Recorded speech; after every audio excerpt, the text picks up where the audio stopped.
File explanation. ఈరోజు మనం చెప్పుకునేది ఫైల్ ఎక్స్ప్లెనేషన్ అనుకోండి.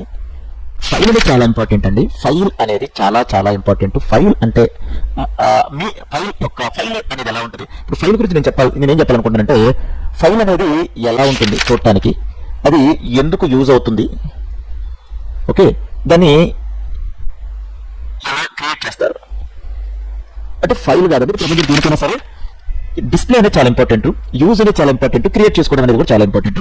ఈ మూడింటి గురించి ఫైల్ ఎక్స్ప్లెనేషన్ చేద్దాం. ఓకే, సరే ఒకటి ఫస్ట్ వచ్చేసరికి ఫైల్ అనేది ఎలా ఉంటుంది. ఫైల్ అనేది ఎలా ఉంటుంది అంటే కంప్యూటర్ స్క్రీన్లో ఫైల్స్ అనేవి చూడటానికి ఎలా ఉంటాయి అంటే పేజీని ఇలా కార్నర్లో మడిచినట్టుగా ఉంటాయండి, లేదా రెక్టాంగిల్ షేప్లో ఉంటాయి అన్నమాట. ఓకేనా? అంటే కొన్ని ఫైల్స్ చూడటానికి ఇలా ఉంటాయి, కొన్ని ఫైల్స్ చూడటానికి ఇలా ఉంటాయి.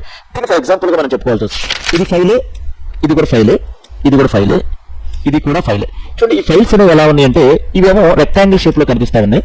ఇవి అలాగే చూడండి ఒకసారి ఈ ఫైల్స్ చూస్తే ఇదేమో పేజీని కార్నర్లో మర్చినట్టుకుంది, ఇదేమో రెక్టాంగిల్ షేప్లో ఉంది, ఇది కూడా రెక్టాంగిల్ షేప్లో ఉంది. అంటే చూడండి, కంప్యూటర్ స్క్రీన్లో ఫైల్స్ అనేవి 100% ఉంటే ఇలా ఉండాలి, లేదంటే ఇలా ఉండాలి, అంతేగాని ఇంకా దానికి వేరే షేప్ అనేది ఉండదు. కానీ దీని మీద ఉన్న ఈ ఫైల్ మీద ఉన్న ఈ గుర్తులు అనేవి చేంజ్ అవుతా ఉంటాయి. ఇప్పుడు కొన్నిటి మీద ఈ గూగుల్ క్రోమో సింబల్ ఉంది, కొన్నిటి మీద ఫిల్మ్ సింబల్ ఉంది, కొన్నిటి మీద మ్యూజిక్ ప్లే సింబల్ ఉంటుంది, కొన్నిటి మీద ఇమేజెస్, ఇట్లా మనకి వీటి మీద సింబల్స్ అనేవి చేంజ్ ఉంటాయి, కానీ ఫైల్స్ యొక్క డిస్ప్లే మాత్రం ఇలాగే ఉంటుంది అన్నమాట.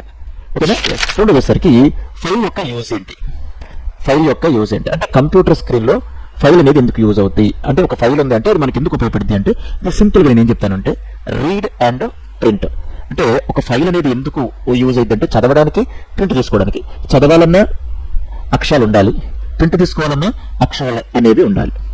ఓకే, అక్షరాలు ఉండాలంటే ఒకటి రాయాలి, సొంతంగా రాయాలి, ఇంకొకటి చెప్తుంటే రాయాలి.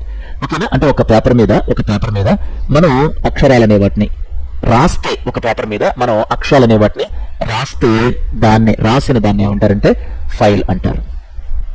ఓకేనా? అంటే ఫైల్ అనేది ఎందుకు ఉపయోగపడుతుంది అంటే, మీ దగ్గర ఫైల్ ఉంది అంటే అది చదువుకోవడానికైనా ఉపయోగపడాలి, లేదా జిరాక్స్ ప్రింట్ తీసుకోవడానికి కూడా ఉపయోగపడాలి. ఇది ఫైల్ యొక్క యూజ్. ఇప్పుడు ఫర్ ఎగ్జాంపుల్గా నేను కొన్ని ఫైల్స్ ఓపెన్ చేశాను అనుకోండి,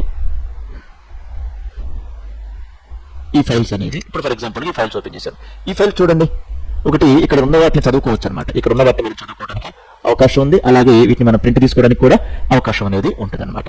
ఓకే, నెక్స్ట్ మూడోది వచ్చేసరికి ఫైల్ అనేదాన్ని మనం ఎలా క్రియేట్ చేయాలి, ఏం వస్తే మనం ఫైల్ క్రియేట్ చేయగలం అంటే, నేను ఇక్కడ ఏం చెప్తానంటే, ఒక పేపర్ మీద మనం రాయాలి అంటే మనకి ఖచ్చితంగా మన బ్రెయిన్లో ఏముండాలంటేనండి విషయం అనేది ఉండాలి.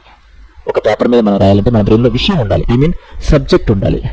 అది educational subjects, Telugu, English, maths, physics, chemistry, ఓకేనా, ఇలా ఎడ్యుకేషనల్ సబ్జెక్ట్స్ ఉండొచ్చు, రాజకీయాలు ఉండొచ్చు, సినిమాలు ఉండొచ్చు, ఓకేనా, సీరియల్ ఉండొచ్చు, ఇంకేదైనా కావచ్చు. ఏదైనా ఒక సబ్జెక్ట్, ఒక కంటెంట్ అనేది మీ బ్రెయిన్లో ఉంటేనే మీరు ఇక్కడ ఏం చేయగలరంటేనండి రాయగలరు. అలాగే కంప్యూటర్ స్క్రీన్లో కూడా మనం ఒక ఫైల్ అనేది దాన్ని క్రియేట్ చేయాలంటే మనకి ఖచ్చితంగా కంప్యూటర్ స్క్రీన్లో ఉన్న సాఫ్ట్వేర్స్, ఏదో ఒక సాఫ్ట్వేర్స్, అది MS వర్డ్ కావచ్చు, ఓకే, ఎక్సెల్ కావచ్చు, పవర్ పాయింట్ కావచ్చు, టాలీ కావచ్చు, ఫోటోషాప్ కావచ్చు, తర్వాత ప్రీమియర్ కావచ్చు, ఇలా ఏదో ఒక సాఫ్ట్వేర్ వచ్చుంటేనే మనం ఏం చేయగలమంటే ఏదైనా ఒక ఫైల్ అనేది క్రియేట్ చేసుకోవడానికి అవకాశం అనేది ఉంటుంది. ఏ సాఫ్ట్వేర్ రాకుండా కంప్యూటర్ స్క్రీన్లో మీరు ఫైల్ క్రియేట్ చేయడం అనేది ఇంపాసిబుల్. అది మీరు గుర్తించాల్సిన విషయం. Okay, thank you.